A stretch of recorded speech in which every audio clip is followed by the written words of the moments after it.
हम लोग इस वीडियो में करेंगे क्लास 12 फाइनल परीक्षा के लिए जो हमारा फरवरी में जो फाइनल परीक्षा है, अब ज्यादा समय भी नहीं है, उसके लिए मोस्ट वीवीआई ऑब्जेक्टिव प्रश्न लाए हैं आप लोग के लिए। अगर आप लोग जो है इस वीडियो को अगर पूरे अंत तक देख लेते हैं, जो काफी सारे प्रश्न जो है हिंदी के, वो आप लोग को यहां से देखने के लिए फाइनल बोर्ड परीक्षा में मिलेगा। तो आप लोग के पास ज्यादा समय नहीं है, आप लोग कम समय में यहां से तैयारी कर लीजिए। यहां से काफी सारे प्रश्न आप लोग को फाइनल बोर्ड परीक्षा में जो मिलने वाला है फरवरी में, और आप लोग के पास ज्यादा समय भी नहीं बचा हुआ, 5 से 6 दिन और है। तो आप लोग अच्छे तरीके से पढ़ लीजिए और आप लोग जो है इस वीडियो को अंत तक देख लीजिए, क्योंकि बहुत ही महत्वपूर्ण है बाबू। आप लोग को इस वीडियो में प्रीवियस ईयर प्रश्न और काफी इंपॉर्टेंट प्रश्न करवाया गया है। आप लोग को यहाँ पे 30 प्रश्न जो है वो बुक से देखने के लिए मिलेगा और 20 प्रश्न जो है वह ग्रामर से रहेगा, हिंदी व्याकरण से रहेगा। और वो आप लोग टोटल प्रश्न जो है वह 50 प्रश्न रहेगा। अगर आप लोग जो 50 प्रश्न में अगर 45 प्लस कर देते हैं स्कोर, तो आप लोग को जो है बोर्ड परीक्षा में कोई भी दिक्कत नहीं होगा। आप लोग वहां धमाका मचा दीजिएगा। वहां आप लोग को 100 में 80 प्रश्न तो पक्का आएगा और आप लोग जो है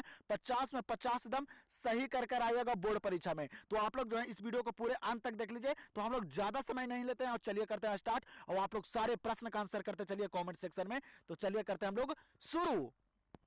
चलिए, तो यहां पे पहला नंबर प्रश्न देगा, क्या करा कि बाल कृष्ण भट्ट की रचना बातचीत क्या है? बताइए। तो बाल कृष्ण भट्ट जी की जो रचना है बाबू बातचीत जो है वह क्या है? बताइए। बहुत इंपॉर्टेंट प्रश्न है बाबू, काफी सारे प्रश्न आप लोग को यहां से देखने के लिए मिलेगा बोर्ड परीक्षा में। मैं इसमें आप लोग को 30 बुक से प्रश्न करवाऊंगा और 20 जो है वह हिंदी व्याकरण से करवाऊंगा। तो आप लोग जो है इस वीडियो को पूरे अंत तक देख लीजिए।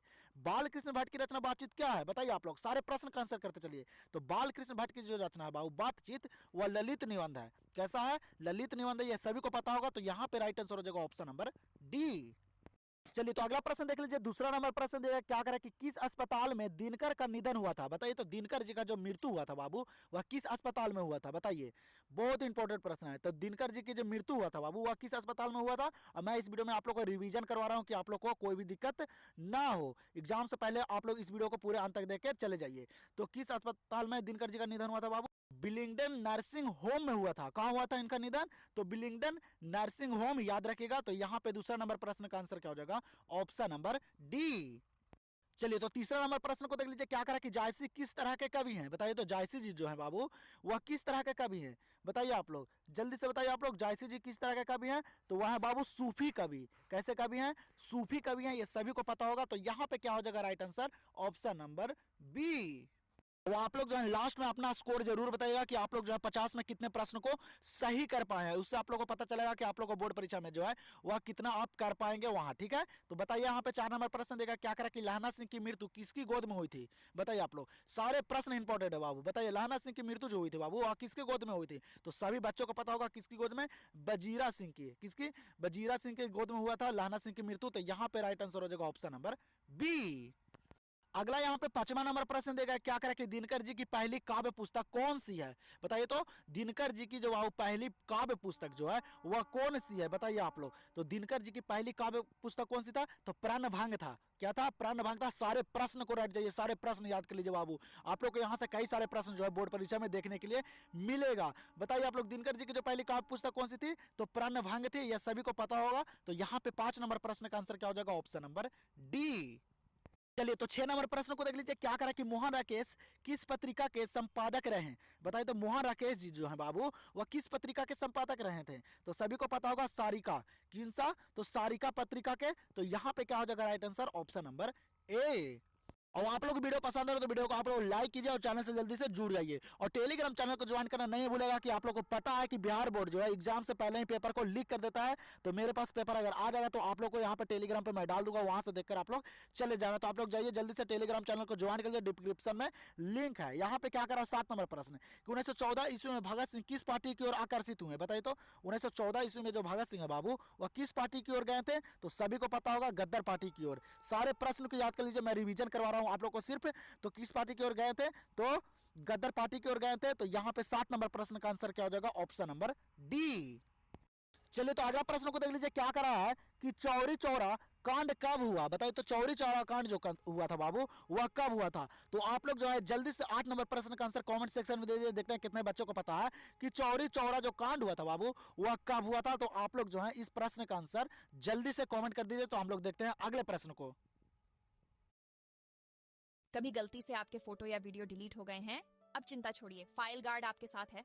ये पावरफुल ऐप आप लोग जो है इस प्रश्न का आंसर जल्दी से कमेंट कर दीजिए। तो हम लोग देखते हैं अगले प्रश्न को। चलिए, तो अगला प्रश्न यहाँ पे 9वां नंबर प्रश्न दिया कह रहा है कि कौन सी रचना सूरदास की नहीं है। यहाँ पे प्रश्न कह रहा है कि कौन सी रचना जो है बाबू यहाँ पे वह सूरदास की नहीं है। तो आप लोग सारे ऑप्शन को पढ़कर ही आंसर कीजिएगा, ठीक है। तो बताइए इनमें सूरदास की जो रचना नहीं है वह कौन सी नहीं है। तो सभी को पता होगा सतसई जो नहीं है बाबू वह सूरदास की रचना नहीं है। बाकी ये जो सूर सागर, सहित लारी और सुर सरवली जो है ये सारे सूरदास की रचना याद रखिएगा। तो यहाँ पे क्या हो जाएगा right answer option number D. चलिए, तो अगला प्रश्न यहाँ पे 10 नंबर कह रहा है कि कौन सी रचना सूरदास की है। यहाँ पे कह रहा है कि कौन सी रचना जो है सूरदास की है। तो आप लोग सभी को पता होगा सूरदास की जो यहाँ पे रचना जो दिया गया है वह सूर सागर है। अभी ये बताए हैं कौन सी सूर सागर है। दम रट जाइए सारे प्रश्न को दम। तो यहाँ पे क्या हो जाएगा राइट आंसर ऑप्शन नंबर सी।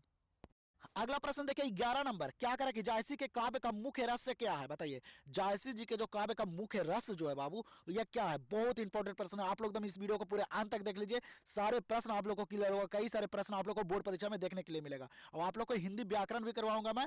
पहले हम लोग कर लेते हैं बुक वाले प्रश्न। तो जायसी के काव्य का मुख्य रस क्या है बाबू। तो वह है श्रृंगार रस है। कौन सा रस है। श्रृंगार रस है, याद रखेगा। तो यहाँ पे 11 नंबर प्रश्न का आंसर क्या हो जाएगा ऑप्शन नंबर बी।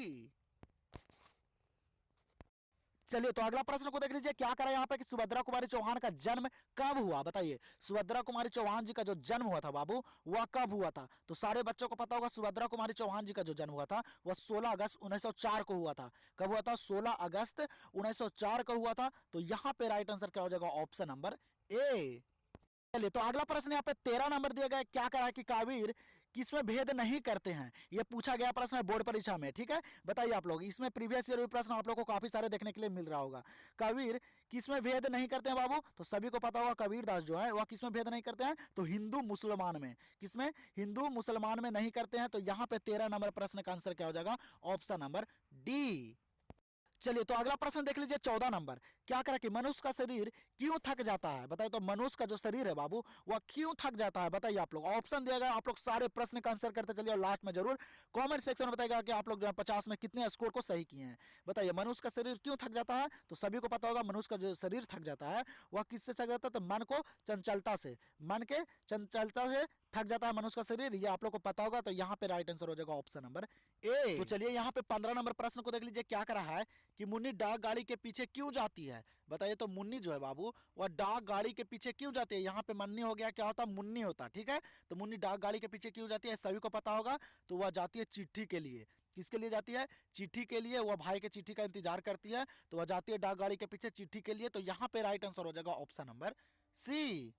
और आप लोग बाबू एग्जाम से पहले इस वीडियो को पूरे अंत तक देख कर एकदम चले जाएगा क्योंकि इस वीडियो में बाबू बहुत सारे इंपॉर्टेंट प्रश्न करवाया गया। तो आप लोग एग्जाम से पहले आप लोग इस वीडियो को जरूर देखकर जाइएगा। काहे कि आप लोग को यहाँ से काफी सारे प्रश्न बोर्ड परीक्षा में देखने के लिए मिलेगा। 16 नंबर प्रश्न का आंसर बताइए क्या करा है कि कवितावली के रचनाकार हैं। बताइए तो कवितावली के जो रचनाकार है बाबू वह कौन है। बताइए आप लोग बहुत इंपॉर्टेंट प्रश्न है। तो कवितावली के जो रचनाकार है वह कौन है।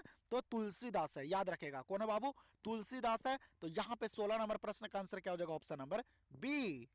चलिए, तो अगला प्रश्न यहाँ पे 17 नंबर दिया गया क्या करा है कि सुरेंद्र सिंह किसका पोता था। बताइए तो सुरेंद्र सिंह जो था बाबू वह किसका पोता था। तो सभी को पता होगा कि सुरेंद्र सिंह जो था वो किसका पोता था। तो वह सुखदेव सिंह त्यागी का पोता था। किसका था सुखदेव सिंह त्यागी का पोता था। तो यहाँ पे 17 नंबर प्रश्न का आंसर क्या हो जाएगा ऑप्शन नंबर ए। चलिए, तो अगला प्रश्न को देख लीजिए क्या करके हंसते हुए मेरा अकेलापन के लेखक है। बताइए तो हंसते हुए मेरा अकेलापन के लेखक कौन है। और लेखक और चैप्टर से काफी सारे प्रश्न पूछे जाते हैं बोर्ड परीक्षा। तो आप लोग जो है वह कंप्लीट कर लीजिएगा। तो हंसते हुए मेरा अकेलापन के जो लेखक है वह कौन है बाबू। तो सभी को पता होगा मल्यक जी हैं। कौन है बाबू मल्यक जी हैं, याद रखेगा। तो यहाँ पे 18 नंबर प्रश्न का राइट आंसर क्या हो जाएगा ऑप्शन नंबर बी। আপনি কি সিঙ্গেল আর অন্যের বিয়ে অ্যাটেন্ড করে করে টায়ার্ড হয়ে গেছেন? এই সব কিছু bengalishadi.com এর জন্য হয়ে कौन है बाबू मल्यक जी हैं, याद रखेगा। तो यहाँ पे 18 नंबर प्रश्न का राइट आंसर क्या हो जाएगा ऑप्शन नंबर बी। चलिए, फिर यहाँ पे 19 नंबर क्या करा कि मल्यज का जन्म हुआ था। बताइए तो मल्यज का जो जन्म हुआ था बाबू वह कब हुआ था। बताइए आप लोग जन्म से भी प्रश्न आता है, डेट को आप लोग अच्छे तरीके से याद कीजिएगा। तो मल्यज का जो जन्म हुआ था वह कब हुआ था। तो वह हुआ था 1935 में, याद रखेगा कब हुआ था 1935 में हुआ था। याद कर लीजिए, रट लीजिए सारे प्रश्न को। तो यहाँ पे क्या हो जाएगा right answer option number A. अगला प्रश्न यहाँ पे 20 नंबर देगा, क्या कर रहा है कि लोड वेटर किन में विश्व शिक्षक के रूप में देखते थे? बताइए तो, लोड वेटर जो थे बाबू वह किन में विश्व शिक्षक के रूप में देखते थे? तो वह देखते थे विश्व शिक्षक के रूप में किन को देखते थे? तो जे कृष्ण मूर्ति को। किसको? जे कृष्ण मूर्ति को। तो यहाँ पे राइट आंसर हो जाएगा ऑप्शन नंबर डी। चलिए अगला प्रश्न को देख लीजिए, 21 नंबर प्रश्न देगा, क्या करा है कि तिरछ कैसी कहानी है? बताइए तो, तिरछ जो है बाबू वह कैसी कहानी है? बताइए आप लोग जल्दी से। तो तिरछ कैसी कहानी है सभी को पता होगा, तो वह बाबू प्रतीकात्मक है। क्या है? प्रतीकात्मक कहानी है, याद रखेगा। तो यहाँ पे राइट आंसर हो जाएगा ऑप्शन नंबर डी। आप लोग को इस वीडियो में सिर्फ रिवीजन करवा रहा हूँ कि आप लोग का जो है अच्छे से रिवीजन हो जाए, सारे प्रश्न याद हो जाए। तो आप लोग सारे प्रश्न को याद कर लीजिए और सारे प्रश्न को कर लीजिए और लास्ट में कमेंट सेक्शन में बताइएगा कि आप लोग जो है 50 में कितने स्कोर को किए हैं। ठीक है। अगर क्या करें यहाँ पे कि पिताजी की मृत्यु कैसी होती है? बताइए तो, पिताजी की जो मृत्यु होती है बाबू वह कैसी होती है? बताइए आप लोग। ऑप्शन यहाँ पर दिया गया, तो आप लोग सारे ऑप्शन को पढ़कर आंसर कीजिएगा। ठीक है। तो पिताजी की मृत्यु कैसी होती है? तो वह होती है मानसिक सदमे और अधिक रक्त स्त्राव से होती है। कैसे होती है? मानसिक सदमे और अधिक रक्त स्त्राव से होती है पिताजी की मृत्यु, याद रखिएगा। तो यहाँ पे 22 नंबर प्रश्न का आंसर क्या हो जाएगा? Option number D. हम कुछ करते हैं हम लोग हिंदी ग्रामर वाले प्रश्न को। ठीक है। तो यहाँ पे अगला प्रश्न देगा 23 नंबर, क्या करा कि श्रद्धा शब्द का विलोम क्या है? बताइए आप लोग। श्रद्धा शब्द का जो बाबू विलोम है, उल्टा शब्द है, वह क्या है? तो श्रद्धा शब्द का जो विलोम बाबू याद रखेगा घृणा है। क्या है? घृणा है। सारे प्रश्न को रट जाइए। तो यहाँ पे 23 नंबर प्रश्न का आंसर क्या हो जाएगा? Option number B. हम लोग बाबू पूरे कम समय में दम यहाँ पे पूरे 50 प्रश्न को करेंगे। ठीक है। तो आप लोग जरूर इस वीडियो को देखिएगा, काफी इंपॉर्टेंट वीडियो है आप लोग के लिए, हिंदी के लिए। ठीक है। तो आप लोग इस वीडियो को पूरे अंत तक जरूर देखिए। हम लोग कम समय में, आप लोग के पास अगर टाइम है 10 मिनट, तो आप लोग इस वीडियो को देख लीजिए। क्या करें यहाँ पे कि वार्तालाप शब्द का संधि विच्छेद क्या है? बताइए तो, वार्तालाप शब्द का जो संधि विच्छेद है वह क्या है? काफी इंपॉर्टेंट प्रश्न है। देखते हैं आप लोग 50 में कितने सही करते हैं। तो वार्तालाप शब्द का संधि विच्छेद क्या होता है? तो वार्ता प्लस आलाप। क्या होगा? वार्ता प्लस आलाप होगा। तो यहाँ पे जो राइट आंसर होगा इस प्रश्न का होगा ऑप्शन नंबर ए। चलिए अगला प्रश्न को देख लीजिए, क्या करा कि वंदना शब्द में प्रत्यय क्या है? बताइए तो, वंदना शब्द में प्रत्यय क्या है? प्रत्यय आप लोग को पता होगा कि प्रत्यय कैसे पकड़ा जाता है, कैसे प्रत्यय को बनाया जाता है। तो प्रत्यय इनमें क्या है? तो प्रत्यय इनमें क्या हो जाएगा? वो वंदना में तो ना हो जाएगा। क्या हो जाएगा? ना हो जाएगा। यह सभी को पता होगा। तो यहाँ पे राइट आंसर हो जाएगा ऑप्शन नंबर ए। लिए फिर यहाँ पे अगला प्रश्न को देख लीजिए, क्या करा कि ममेरा शब्द में प्रत्यय क्या है? बताइए आप लोग। ममेरा शब्द में क्या है? तो ममेरा शब्द में प्रत्यय क्या हो जाएगा? तो ममेरा में जो प्रत्यय हो जाएगा बाबू क्या हो जाएगा? एरा हो जाएगा। क्या हो जाएगा? ममेरा एरा हो जाएगा इसमें प्रत्यय। तो यहाँ पे क्या हो जाएगा right answer? Option number C. चलिए अगला प्रश्न को देख लीजिए, क्या करा यहाँ पे प्रश्न कि कारक के कितने भेद हैं? बताइए आप लोग। कारक के जो भेद है बाबू वह कितने भेद हैं? तो आप लोग जो है इस प्रश्न का आंसर जल्दी से कमेंट सेक्शन में दे दीजिए। देखते हैं कितने बच्चों को पता होगा कि कारक के कितने भेद है। और ये प्रश्न जो है बोर्ड परीक्षा में पूछा गया प्रश्न है, प्रीवियस ईयर प्रश्न है। तो आप लोग जल्दी से इस प्रश्न का आंसर कॉमेंट सेक्शन में दे दीजिए कि कारक के जो भेद होते हैं वह कितने होते हैं। तो हम लोग देखते हैं अगले प्रश्न को।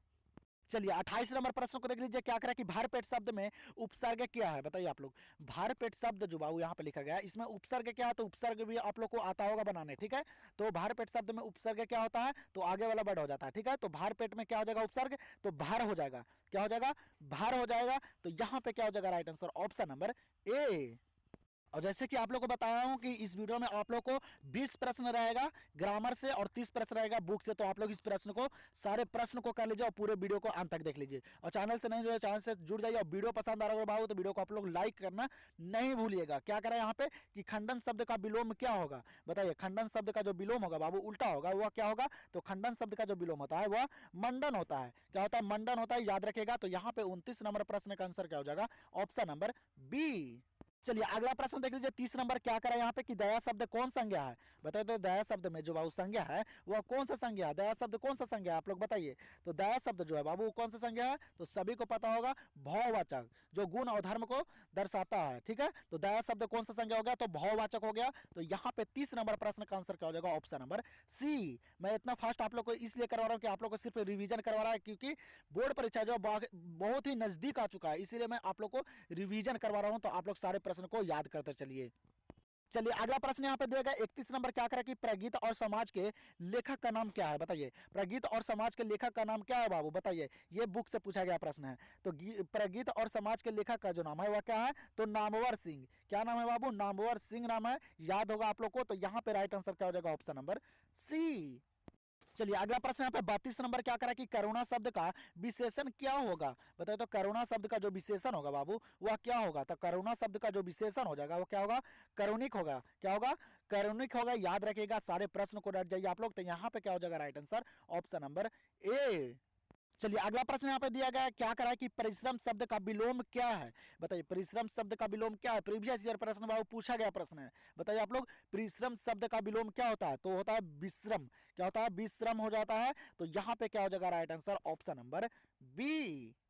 अगला प्रश्न को देख लीजिए, 34 नंबर प्रश्न क्या करेगा, जयप्रकाश नारायण की रचना का नाम क्या है। बताइए तो जयप्रकाश नारायण जी की जो रचना है बाबू वह कौन सी रचना है। कौन सी रचना लिखे हैं जयप्रकाश नारायण जी, बताइए आप लोग। तो जयप्रकाश नारायण जी कौन सी रचना लिखे हैं, तो संपूर्ण क्रांति। सबको सभी को पता होगा कौन सा चैप्टर, संपूर्ण क्रांति। तो यहाँ पे क्या हो जाएगा राइट आंसर 34 नंबर का ऑप्शन नंबर सी। 35 नंबर प्रश्न को देख लीजिए, क्या करा कि जयशंकर प्रसाद की रचना कौन है। बताइए आप लोग। रचना इसलिए करवा रहा हूं कि बोर्ड परीक्षा में बहुत सारे पूछे जाते हैं, ठीक है।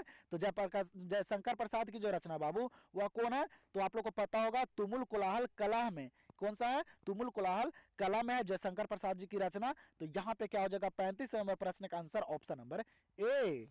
तो अगला प्रश्न को देख लीजिए, यहाँ पे 36 नंबर देगा, क्या कर रखे है कि सा का उच्चारण स्थान क्या है। बताइए तो सा का जो उच्चारण स्थान है, जो सा बोला जाता है वह किस चीज से बोला जाता है, इसका उच्चारण स्थान क्या है। तो सा का जो उच्चारण स्थान है बाबू वह दंत है। याद रखेगा, सा का उच्चारण स्थान क्या है, तो दंत है। तो यहाँ पे 36 नंबर प्रश्न का आंसर क्या हो जाएगा ऑप्शन नंबर बी।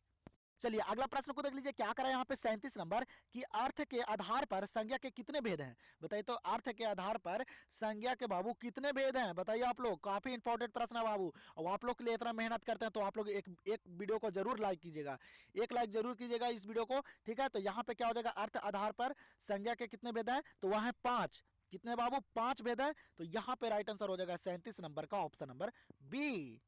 चलिए अगला प्रश्न यहाँ पे देखिए, 38 नंबर क्या करा है कि मानवता शब्द में कौन संज्ञा है। बताइए तो मानवता शब्द में कौन संज्ञा है बाबू। तो मानवता शब्द में कौन सा संज्ञा है, तो भाववाचक संज्ञा। याद रखेगा, मानवता शब्द में कौन सा संज्ञा है, तो भाववाचक है। तो यहाँ पे राइट आंसर हो जाएगा ऑप्शन नंबर सी। फिर यहाँ पे अगला प्रश्न को देख लीजिए, क्या करा कि हीरा शब्द कौन संज्ञा है। हीरा जो है बाबू वह कौन सा संज्ञा है। तो आप लोग को पता होगा हीरा जो है वह द्रव्य है। क्या है, द्रव्य है। तो आप लोग को पता होगा हीरा जो है इसको मापा या तौला जाता है। तो हीरा शब्द कौन सा संज्ञा हो जाएगा, तो द्रव्यवाचक संज्ञा हो जाएगा। कौन सा, द्रव्यवाचक संज्ञा होगा। तो यहाँ पे राइट आंसर हो जाएगा ऑप्शन नंबर ए। चलिए तो अगला प्रश्न यहाँ पे 40 नंबर देगा, क्या करा कि पुत्र वियोग से माँ का जीवन कैसा हो गया। बताइए तो पुत्र वियोग से माँ का जो जीवन है बाबू वह कैसा हो गया था। तो आप लोग को पता होगा सूना सूना। कैसा हो गया था बाबू, सूना सूना हो गया था। तो यहाँ पे क्या हो जाएगा 40 नंबर प्रश्न का आंसर ऑप्शन नंबर ए। प्रश्न को देख लीजिए, यहाँ पे 41 नंबर क्या करा है कि जूठन शीर्षक पाठ हिंदी साहित्य की कौन विधा है। बताइए तो जूठन जो चैप्टर है बाबू ये पाठ हिंदी साहित्य की कौन सी विधा है। तो सभी को पता होगा आत्मकथा है। कैसी है बाबू, आत्मकथा है। तो यहाँ पे क्या हो जाएगा 41 नंबर प्रश्न का आंसर ऑप्शन नंबर डी। चलिए अगला प्रश्न देखिए, 42 नंबर प्रश्न जो काफी इंपॉर्टेंट है और सारे प्रश्न बुक से है बाबू। बताइए यहाँ पे क्या करा कि कलीराम हेडमास्टर किस पठित पाठ का पात्र है। बताइए तो कलीराम जो बाबू हेड मास्टर जो था वह किस पठित पात्र का पात्र है। तो आप लोग को पता होगा बाबू जूठन। किसका, जूठन, ये पता होगा आप सभी को। तो यहाँ पे क्या हो जाएगा right answer option number B. चलिए तो अगला प्रश्न को देखिए, क्या करा कि नरेश जाएगा किस काल का उदाहरण है। बताइए आप लोग पढ़े होंगे ता है ती है, यह वर्तमान काल होता है। था था थी जो रहता है वह क्या होता है, भूतकाल होता है। यहाँ पे गा गे गी है लास्ट में। क्या करा कि नरेश जाएगा, गा है यहाँ पे। तो यह कौन सा हो जाएगा बाबू, तो यह होगा भविष्यत काल। क्या हो जाएगा, भविष्यत काल। तो यहाँ पे राइट आंसर क्या हो जाएगा ऑप्शन नंबर ए। चलिए 44 नंबर प्रश्न को देखिए, क्या करा कि रामचरितमानस महाकाव्य के रचयिता कौन है। बताइए रामचरितमानस महाकाव्य के जो रचयिता है बाबू, लेखक जो है वह कौन है। रामचरितमानस कौन लिखे हैं, तो ये सभी को पता होगा रामचरितमानस जो लिखे हैं बाबू वह तुलसीदास जी लिखे हैं। कौन लिखे हैं, तुलसीदास जी लिखे हैं, यह सभी को पता होगा। तो यहाँ पे क्या हो जाएगा right answer option number C. चलिए तो अगला प्रश्न यहाँ पे क्या करा कि रघुवीर सहाय के पिता क्या थे। बताइए तो रघुवीर सहाय के जो पिता थे बाबू वह क्या थे। आप लोग यहाँ पे ऑप्शन देगा तो आप लोग जल्दी से आंसर कीजिए और लास्ट में आप लोग जरूर अपना स्कोर बताइएगा बाबू, ठीक है। रघुवीर सहाय के पिता क्या थे, तो रघुवीर सहाय के जो पिता थे बाबू वह शिक्षक थे। क्या थे वह, शिक्षक थे, ये याद रखेगा आप लोग। तो यहाँ पे राइट आंसर क्या हो जाएगा ऑप्शन नंबर सी। अगला प्रश्न को देखिए 46 नंबर प्रश्न देगा क्या करें कि साहित्य लहरी किनकी रचना है। साहित्य लहरी जो है बाबू वह किनकी रचना है, कौन लिखे हैं साहित्य लहरी, आप लोग पढ़े होंगे तो आप लोग को पता होगा। साहित्य लहरी जो लिखे हैं वह सूर्यदास जी लिखे हैं। कौन लिखे हैं, सूर्यदास लिखे हैं साहित्य लहरी। तो यहाँ पे क्या हो जाएगा right answer option number A. चलिए अगला प्रश्न यहाँ पे देखिए क्या करा है 47 नंबर प्रश्न कि जयशंकर प्रसाद का निधन कब हुआ था। बताइए तो जयशंकर प्रसाद जी का जो मृत्यु हुआ था बाबू वह कब हुआ था। ये प्रश्न मैं करवाया भी था और ये प्रश्न पूछा गया प्रश्न है। तो जयशंकर प्रसाद जी का जो निधन हुआ था बाबू, मृत्यु हुआ था, वह 1937 ईस्वी में हुआ था। कब हुआ था, 1937 ईस्वी में। याद रखिएगा, काफी इंपॉर्टेंट प्रश्न है बाबू इस वीडियो में। तो आप लोग एक बार जरूर इस वीडियो को देख कर ही बोर्ड परीक्षा में जाइएगा, यहाँ से काफी सारे प्रश्न आप लोग को देखने के लिए मिलेगा। तो यहाँ पे क्या हो जाएगा 47 नंबर प्रश्न का आंसर ऑप्शन नंबर ए। चलिए अगला प्रश्न 48 नंबर को देख लीजिए क्या करा कि तुलसीदास का स्थायी निवास कहाँ था। बताइए तो तुलसीदास का जो स्थायी निवास था बाबू, स्थान, वह कहाँ था। तो आप लोग को पता होगा काशी में। कहाँ था बाबू तुलसीदास का स्थायी निवास, तो काशी में था। तो यहाँ पे क्या हो जाएगा 48 नंबर प्रश्न का right answer option number B. 49 number प्रश्न को देख लीजिए क्या करेगा 49 नंबर प्रश्न कि रोज शीर्षक पाठ के रचनाकार निम्न में से कौन है। बताइए तो रोज चैप्टर के जो रचनाकार है बाबू, लेखक जो है वह कौन है। तो रोज शीर्षक पाठ कौन लिखे हैं बाबू, तो आप लोग को पता होगा अगेय जी लिखे हैं। कौन लिखे हैं, अगेय जी लिखे हैं। तो यहाँ पे 49 नंबर प्रश्न का राइट आंसर हो जाएगा ऑप्शन नंबर ए। तो आप लोग यहाँ पे 50 नंबर प्रश्न देगा जो हमारा लास्ट प्रश्न है। वो आप लोग इस प्रश्न के बाद अपना स्कोर जरूर बताइएगा कमेंट सेक्शन में कि आप लोग जो है वह 50 प्रश्न में कितने प्रश्न को सही कर पाए हैं। देखते हैं कितने बच्चे का जो स्कोर है वह बहुत ही बढ़िया आता है। तो आप लोग जरूर लास्ट में कमेंट सेक्शन में बताइएगा कि आप लोग जो है वो 50 में कितने प्रश्न को किए हैं। तो यहाँ पे लास्ट प्रश्न को देख लीजिए, हम लोग 50 नंबर प्रश्न क्या करा है कि सूर्यदास से शब्द कौन संज्ञा है। बताइए तो सूर्यदास जो है बाबू वह कौन सा संज्ञा है। तो आप लोग को पता होगा कि सूर्यदास जो है वह खास व्यक्ति है। ठीक है, तो ये कौन सा संज्ञा हो जाएगा, तो व्यक्तिवाचक संज्ञा हो जाएगा। सूरदास कौन सा संज्ञा है, तो व्यक्तिवाचक